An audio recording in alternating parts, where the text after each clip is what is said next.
Ladies and gentlemen of the old world, welcome to the showdown between the dinos, who shall be led by NAKAI. And today, my friends, we face off against the Greenskins, who shall be led by Professor Pone. And it looks like it is going to be Azag up on Skullmuncher. So as far as the build goes, it's kind of a hybrid between a competitive dino build I like to use and a little bit of a meme. So here in the front line, it is going to be a combo of the red-crested skinks and the Saurus.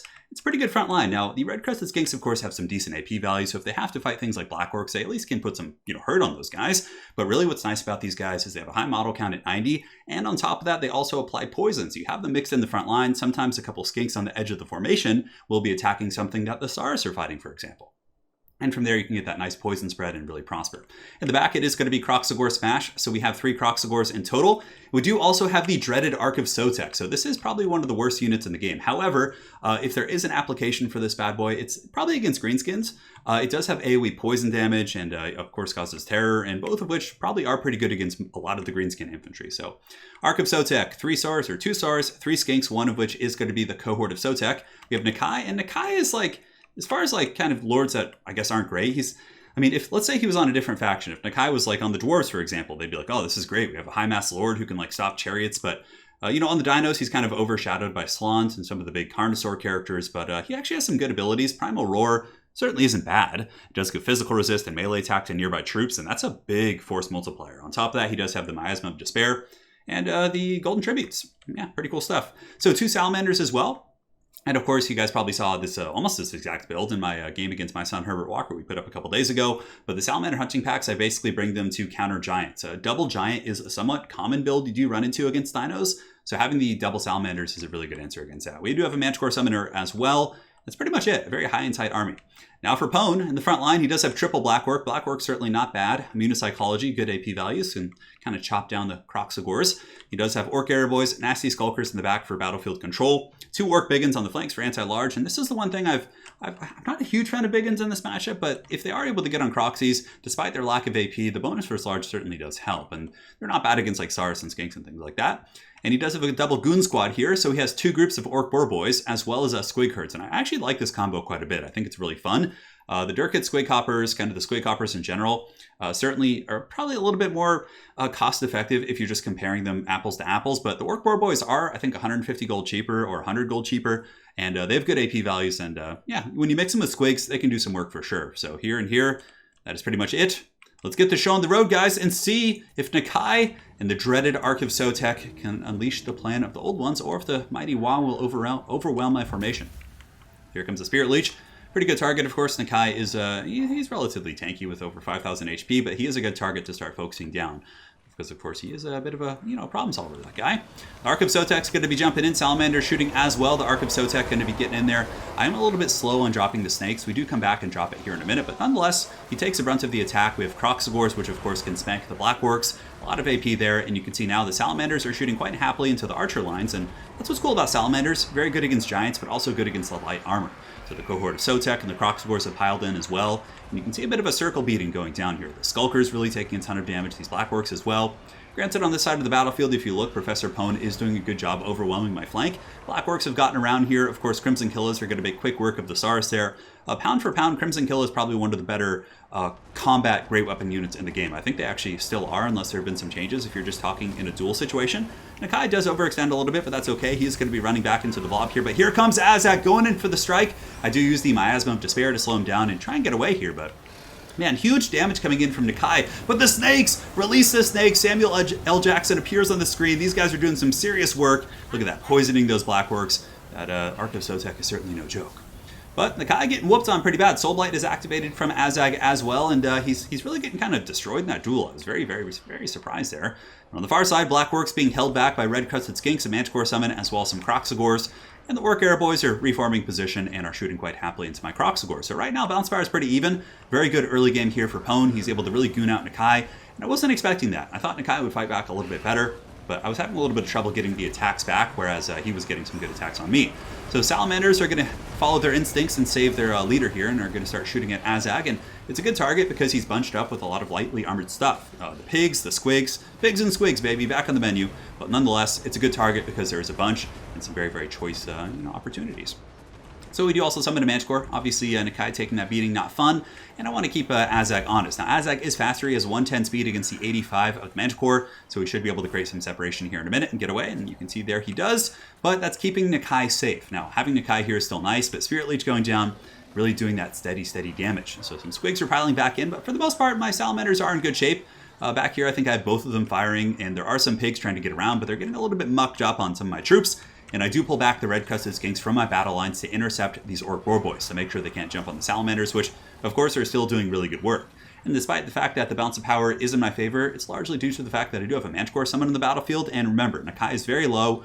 The Greenskins still have archers, skulkers. Black orc presence is somewhat decent, as they are going to be kind of re-rallying over here. So I certainly need to get my bearings, and you can see Azag really just being a poacher, flying overhead, really looking to hunt NAKAI. So here, a big force multiplier going down. The Primal Roar is active, so the entire blob here is getting plus 40 melee attack. Red Crested Skinks rocking 74. Croxagor's here at 66. This is no joke, and we're certainly going to put some hurt on these guys, but another Spirit Leech coming down. NAKAI is probably going to break here. We'll see if the mighty Croxagor, he's going to feast on one biggin before he decides to go back to his spawning pool or wherever he hangs out. I don't really know. Flock of Doom is activated here on the Greenskin blob. I think Flock of Doom is a good second spell to bring aside from the Manticore summon. Amber Spirit can be good in some matchups, but in the Greenskin matchup, I think that if you are going to go for a Beastcaster, the second spell should be Flock of Doom because it's really good against their infantry. Sallies are shooting quite well. Sitting back here, I believe one group of Sallies did take some damage from some of the pigs. Now we're shooting here into the nasty Skulkers, and these guys are getting melted pretty bad. Down to 86 models here. Salamander's definitely having a field day. And the Ark of Sotek holding these skinks together. The Mighty Beast perhaps will unleash some snakes here in a moment. But yeah, the Ark of Sotek's a fun unit. Really cool idea, but for some reason it just doesn't work too well. Over here, Croxies are slamming back in. Salamander's getting some nice fire. I do have to sacrifice one Salamander to kind of stop the pigs. But the amount of burst damage coming in from the Salamander is just absolutely foul right here. As those Orc Boar Boys are collapsed. Now the Salamanders should be able to kite those goblins back, and I should be able to send Croxagors or other dudes to go basically just paddle them down. Here we have some Saurus. It looks like NAKAI is in the danger zone. Cold-Blooded is activated. Rick James would be proud. NAKAI on the ground here, 101. Here comes the big boy. Azag taking a torrent of fire as he comes in, getting roasted himself. And he does actually take out NAKAI, but at the cost of his own life here as the Salamander is prepared to feast on his soul. And that is going to be game. So well played, Apone. Certainly a fun one. I really like playing Lizards against Greenskins. It's been a matchup I've been playing with. And now, if you want to optimize the build that I did bring against, I'll actually show you guys kind of a bit of a spin-off build that would make it more efficient. But NAKAI, he's not terrible, but just when you compare him to like a Slann, for example, what a Slann brings to the table, Shield of the Old Ones, a free banishments, it's just so much. And of course, your caster as well. Granted, Manticore summons are really good against Greenskins. And something else that is the weakness of the build I brought is dealing with like a Feral Carno, or not a Feral Carno, but an Arachnarok Spider. So if he had brought like an Arachnarok Spider, and we actually played a couple games testing it out, the Spider is so damn good in this matchup. You really should bring it against Dinos. Because Salamanders don't have the best AP values, so if they're shooting at a big 150 armor Spider, it's not going to do that much. And also the Spider can summon hatchlings on top of the Salamanders and really chase those guys down, which is very cost effective. So well played, Apone. His build was certainly not bad, but I'll show you guys some tweaks to perhaps both these builds. So let's go ahead and go into the post game and chat it out. All right, guys, let's do it to it. So we're going to go back here, go to the custom battles. So firstly, if you're playing Lizards into that matchup and you want to kind of optimize it, Mazda Money's really good against Greenskins. And the reason why is because he has Arcane Unforging. So you bring that, you cast it on their Lord, it's going to make it really tough for them to do the wall. And honestly, Harmonic Convergence or Nets, you can alternate between those two. The Sunburst Standard, really good counter against Orc Airboy spam, and honestly, you can put him on Zlock. It's not a bad idea.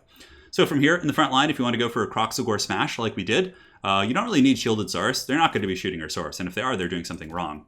From here, Cohort of Sotek, as well as a regular Red-Crested Skink. Get a couple Croxies. And if you're going with Zlock, probably like 2 is fine, but again, we'll fine-tune this build as we do go through. I still do like the double Salamander. It's pretty good against like Archer play, and also if they do go for double Giant, it hard counters that. Now the biggest threat is going to be trying to deal with, let's say, like the Arachnarok Spider. So we need to kind of do something to help out with that bad boy. You can mix in like one Razordon. Razordons can do some okay damage there. Or for example, you could get like a Feral Carno, which probably is going to be one of the more cost-effective options. So you get a Feral Carno here, and something like this could work. It's a very narrow build, honestly, and I'm a little bit concerned about protecting the back line. On that same note, you could take Mazda Money off Zlock, because again, the Croxagor Smash might be enough to deal with that. Yeah, probably. I mean, just put Mazda on his toilet seat. Zlock is good and everything, but you have a Feral Carno. And like in terms of your frontline blitz, you have Croxagors plus like, yeah, you have the Croxagor Smash. That's probably going to be okay. So from here, you need something in the back line to kind of defend your Salamander hunting packs. So you can even go with like regular Coldon Riders. They have like good general stats, or you could go for Spear Riders, but if you just want to go a little bit cheaper, you can do this. Or you can get like a couple skink cohorts with the Javelins. But yeah, probably Coldon Riders. Then we maybe cut one Saurus down if we can. Yeah, and that's looking like a decent front line. Like 2 Sauruses, the anchor, skinks on the flanks to apply poison, 2 Crocscores behind, 2 Coldon Riders. I think something like this would be pretty decent for sure. And then from here, you can basically spend your remaining chevrons on, the boys here. And they'll be nice and tanky in your centerpiece. Mazda has it's got the correct spells, Arcane and Forging, Apotheosis, Harmonic. Or again, you can switch to Nets. And that's pretty good if you're looking to like snipe Azag or things like that. And if you want to do that, you basically just take off the chevrons here. Now, if you're playing Greenskins into this matchup, let's go look at the Greenskins. Build I've used with some success. It depends on the skill level, of course, of the opponents I played. But we use Azag. I think he's good because he is really hard to kill with Manticores. He can outrun them, and honestly, avoiding Manticore summons is huge. 2 Black Orcs, 2 Goblins, and from here we get 3 Orc Error Boys, 1 Rusty Error, and we get 2 of the Spider Riders to chase down Salamanders, 2 regular Squigs, and then the other stuff I was using, I'm trying to remember. Yes, the Arachnarok Spider was another piece here, and then some Nasty Skulkers. I believe that was the core of the build. And to afford the last Nasty Skulker, you cut these 2 abilities, get on with Fit and Foe Seeker. And yeah, it's pretty good. Black Orcs can hold the front line. Goblins are sacrificial lambs. You basically throw them in with Squigs, and they can hold back Saurus relatively well. Squigs are immune to Psychology, so they don't buckle too quick. Or Error Boys can take down the big threats. You have Azag for sniping, Spider to deal with the big monsters, and Prosper. All right, guys, hopefully you enjoyed that, plus the breakdown. I know it's a little bit different, but nonetheless, quite a bit of fun. Well played, Opone, and we'll see you guys on the other side. Take care.